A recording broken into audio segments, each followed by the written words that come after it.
যখন একটা গল্প তৈরি হয় তখন কিন্তু বাস্তব অনেক কিছু থেকে আমরা ইন্সপায়ার্ড হই, বাট মেইনলি কিন্তু আমরা একটা বাস্তব গল্পকেই বা একটা বাস্তব ক্যারেক্টারকেই আমরা প্রেজেন্ট করি না।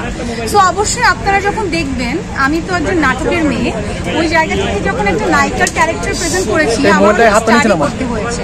হ্যাঁ, সো ওই জায়গা থেকে স্টাডি করে একটা ক্যারেক্টার প্লে করেছি। বাট আপনারা যখন দেখবেন আপনারাই বুঝতে পারবেন যে আসলে এখানে কতটুকু মিল আছে কতটুকু নেই। বাট আমি বলবো পার্সোনালি কোনো নায়িকার সাথে আসলে এই গল্পের কোনো মিল নেই। সো আপনারা প্লিজ এই ভুল ভ্রান্তিতে থাকবেন না। এই পয়জনটা কতটুকু, মানে যেই পয়জনটা আপনারা মেসেজটা দিতে চেয়েছেন সেই পয়জনটা সমাজের জন্য কতটা গুরুত্বপূর্ণ বলে মনে করেন? আমার কাছে মনে হয় access of anything is poison.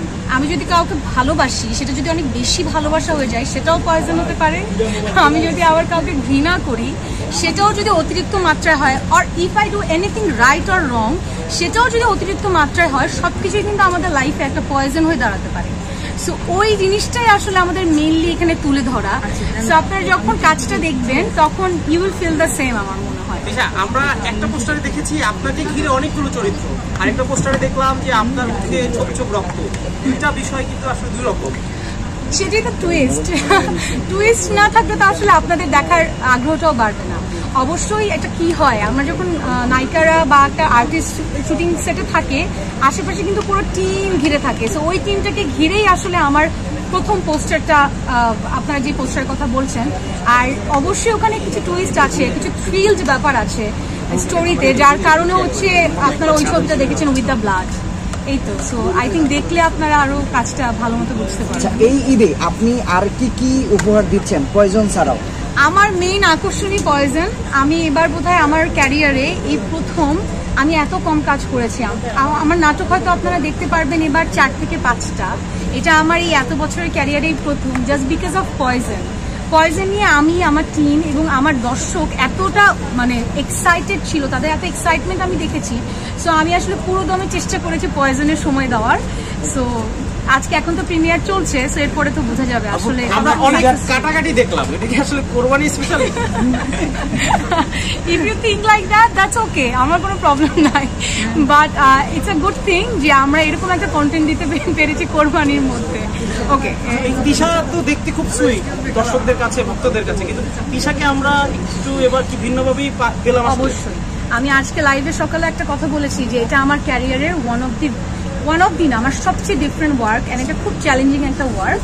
যে আমরা নর্মালি আমাকে খুব রোম্যান্টিক ভাবে, অনেক সুইট ওয়েতে আমাকে আসলে আমার দর্শক দেখেছে। সবসময় আমার দর্শকদেরকে আমি বলতে শিখেছি একটু ডিফারেন্ট ওয়েতে দেখতে চাই। আমার মনে হয় এর থেকে ডিফারেন্ট কিছু আমি জানি না দেখাতে পারবো কিনা, বাট আমি চেষ্টা করেছি। দীপ্ত প্লেতে এর আগে আপনার একটা কাজ গিয়েছে, এবার প্রয়োজন। আসলে দীপ্ত প্লের সাথে জার্নিটা কেমন হচ্ছে? দীপ্ত প্লের সাথে আপনার জার্নিটা কেমন যাচ্ছে? আমার দীপ্তর প্রথম যে ওয়েব ফিল্মটা সেটা আমি করেছিলাম সাহসিকা, সেটা দীপ্ত প্লের প্রথম ছিল। সো ওই জায়গা থেকে I feel so great, I feel so honour, thanks to Dipta যে আমার সাথে তাদের প্রথম যাত্রাটা শুরু হয়েছে। এবং আমার এখন মনে হচ্ছে আমি দীপ্তর সাথে যখন বসি, আমি তখন কয়েকটা গল্প নিয়ে কথা বলেছি। তো আমি বলেছিলাম যে সবাইকে বলেছিলাম যে আমি না এই গল্পটা আগে করতে চাই সঞ্জয় দার, অ্যান্ড তারা আমাকে এত সুন্দর করে সাপোর্ট করেছে, যার কারণে আজকে কিন্তু আমি এখানে দাঁড়িয়ে আছি আপনাদের সামনে একটা ভালো কাজ নিয়ে, একটা ডিফারেন্ট চ্যালেঞ্জিং কাজ নিয়ে। So of course thanks to my team and of course Dipta. একটা আর্টিস্টের ক্ষেত্রে সময় জ্ঞানটা থাকাটা কতটা জরুরি? অবশ্যই থাকা জরুরি, কিন্তু আমাদের সিচুয়েশন মাঝে মধ্যে অনেক কিছু চেঞ্জ করে দেয়, বাট অবশ্যই থাকা জরুরি। এই ব্যাপারে কি আপনি? আমি তো বাংলা পারি না। আচ্ছা আচ্ছা আচ্ছা আচ্ছা আপু, দীপ্ততে আপনার যেমন বারবার কন্টিনিউসলি একটা কাজ হচ্ছে, সঞ্জয় সমাদ্দারের সাথেও কিন্তু আপনার মানে কন্টিনিউসলি যে কয়েকটা কাজ হচ্ছে সেগুলো প্রত্যেকটা ডিফারেন্সিয়াল। এর আগে আমরা একটা বিজ্ঞাপনে দেখেছিলাম বেশ কয়েকভাবে, নারী দিবসের কোন একটা ছিল। তো এরকম কিন্তু আপনার বারবার কাজ হচ্ছে, সামনে সঞ্জয় সমাদ্দারের সাথে কি আসছে?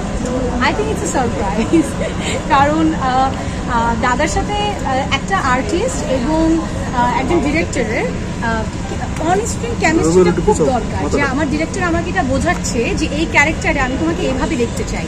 সেটা বলার সাথে সাথে যখন আমি বুঝে যাই, that is the main thing. মানে দাদা যখন আমাকে বলে ঈশা আমি তোমার এই ক্যারেক্টারটা এইভাবে চাই, সেটা সামহাও আমি বুঝে ফেলি। So this is call chemistry. তো আমার কাছে মনে হয় দাদার সাথে আমার এত ভালো ভালো কাজ হয়েছে, অ্যান্ড দাদা আমাকে এত সুন্দর করে প্রেজেন্ট করেছে সঞ্জয় দা। সো ওয়াই নট আরো বড় কিছুতে আমরা একসাথে আপনাদের সামনে প্রেজেন্ট। তার মানে কি সিনেমার কোনো ইঙ্গিত আমরা পাচ্ছি কিনা?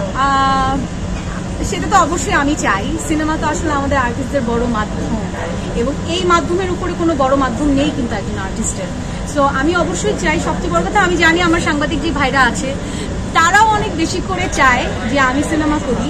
অ্যান্ড আপনারা যে এসছেন, আমি আগে আপনাদের উদ্দেশ্যে কথা বলতে চাই একটু, যে থ্যাংক ইউ সো মাচ। আমার ওয়েব ফিল্মের প্রিমিয়ার হচ্ছে আর আপনারা এতগুলো মানুষ এখানে এসছেন, মানে I feel so honour, I feel